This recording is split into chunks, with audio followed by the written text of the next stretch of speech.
Hello, good afternoon, hi. You know who I am. I'm going to introduce myself. But I'm here because I was deeply moved and hurt about the issue of the killings in Jacksonville, Florida. It was a mass shooting. A senseless little boy, a senseless man had gained a rifle, went into the Dollar General, and was actively shooting down black people. And he made it apparent that he was going to shoot down black people. Before he died and turned a gun on himself, he wrote a last will and testament and a suicide note to his family, stating the actual stating his racist rhetoric, why he did what he did. I mean, it's really literally a man getting mad, say, "Oh, before I kill myself, I'm going to have to kill a bunch of black people." That's basically what happened. Um, it was at a Jacksonville Dollar General. Um, it didn't have to happen. Um, I believe it had either yesterday or today. I don't recall. They didn't give all that detail, but I know. I remember I said before, and now we are in the aftermath. We're not aftermath, but we're in deep in it.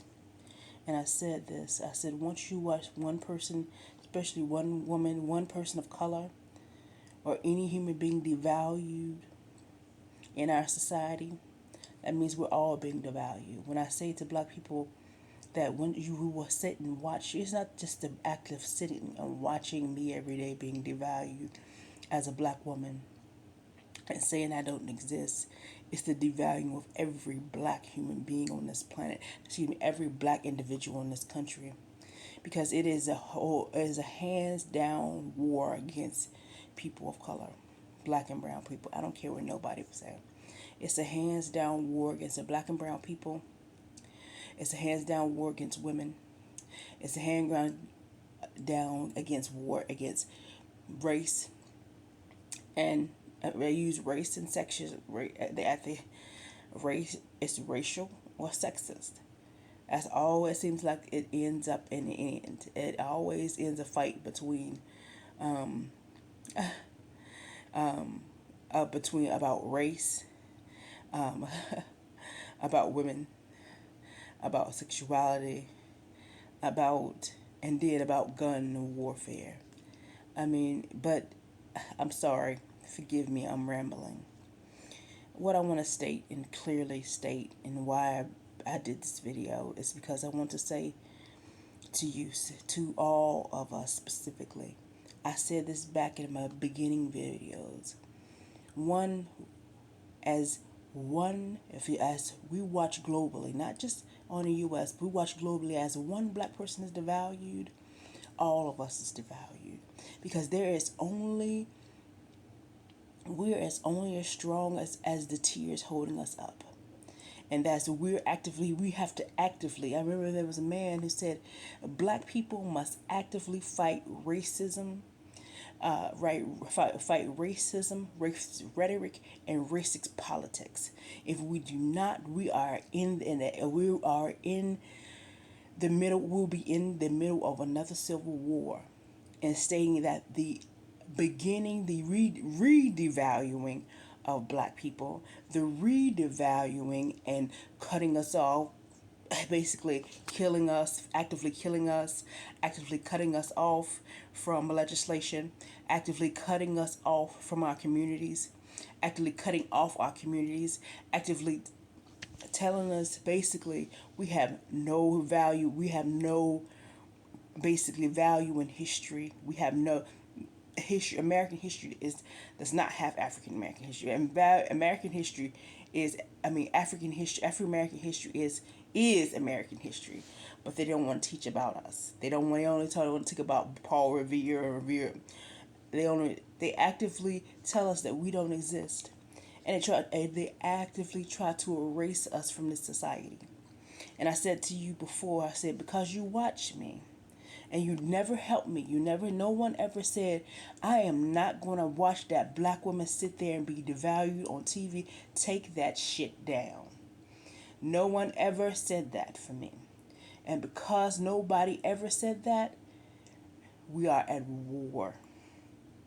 In our communities of color, not just black, because black is a subset. We have, and I want to tell you, and I want to say this clearly, is that when I say black people, I mean those black people. Black people is a hub. There's black and Latino, black and white. There's biracial.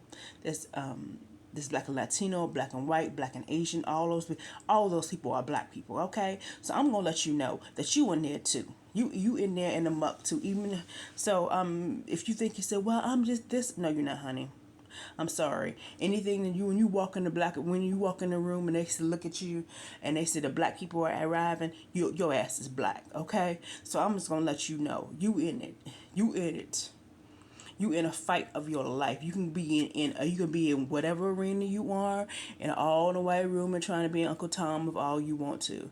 You are in the fight too, and we are in the fight for our life. We are not in a fight for just being seen as human. We are in the fight for our life. Not just to be seen, just to be seen as a human, but our right to actually live and breathe and, and live in this society. But you didn't want to listen to me. Not one time did I hear a black person knock on my door and say, "Sister, what is going on?" And what's that? I'm tired of seeing you up there suffer. It's been 14 years since they first started to electronically torture me and basically devalue me and just do whatever they wanted to do. And you all laughed, and you went laugh with them, and you joke with them, and you pretend like nothing happened, nothing was happening. Now you see, we are in the aftermath of everything that you all did not want to see. You covered it up, you hid it under the bush. Now all the shit is sticking out, and you don't like it. I say this because you didn't stop, you didn't try to help me, because you didn't say this is wrong. You all are in the fight. We all are in the fight of our life. And even if I fall, there are going to be hundreds to fall with me. Hundreds of thousands who fall with me. I didn't do this to myself. I didn't do this to myself. And I can't pull myself up by my bootstraps and get me out. I don't have the power to. Power was never given. I didn't even know anything exists. But I bet you your local congressman did. I bet you them I bet you them Republicans did. The Republicans and Democrats did. I bet you your president did. And what pisses me off the most is that I'm quiet and I don't say anything when I try to be as quiet and see what happens. But as soon as I do something, everybody talks about it. I couldn't stand Trump as a president because every time move I made, I'm telling you, when Trump was president, all he had to do was give the presidency to me. He watched me and try to, do whatever I did or did some things that I did. Oh, you all still do that. Because you did not say this is wrong, your society will fail and it will, and it will put us under. I know. So while we still running around arguing about basically how black shouldn't live or who's male and female and all of this, there is a tide rising. And the water is coming to drench us all. We all need a hand from that river. And you're trying to decide if that hand to be black, white, I don't care what color it is. But we're still arguing over racist and sexist views. We're still arguing over things that is almost 60, 70, 80 years old that should have been handled back in the civil rights movement. I am tired of people thinking that those things don't matter. You can't rewrite a history. You can't start anew if you don't know what your history was. You cannot start a new building, a foundation, if you don't know how the first foundation spoiled. You can't write a foundation if you don't know what the foundation is. But I digress again. Why I made this video is I want to say, and I'm going to say clearly, because none of you came. First you said it was just my problem, right? Remember that story about what's the name. He said, "I first he came for the." He said first he came for the yeah first he came for the Jews, and because he was a Jew he would not come. You didn't say anything because you were not a Jew. You did not say anything. Then he came for the rest. He came for the liberals, and you didn't say anything because you were a liberal. Then in the end they came for you, and there was no one to speak for you because you did not speak for the. I know because you did not speak in the beginning. So when they came for you, all the people you could have helped you and speak to help you were gone again. As I said, and I must read it. They came for me. When they came for me, you did not say anything because you said it was not you. Then when they came for the rest of us, you cried and wailed. How this? Because you did not speak for what was happening in the end, in the beginning. That's what's happening.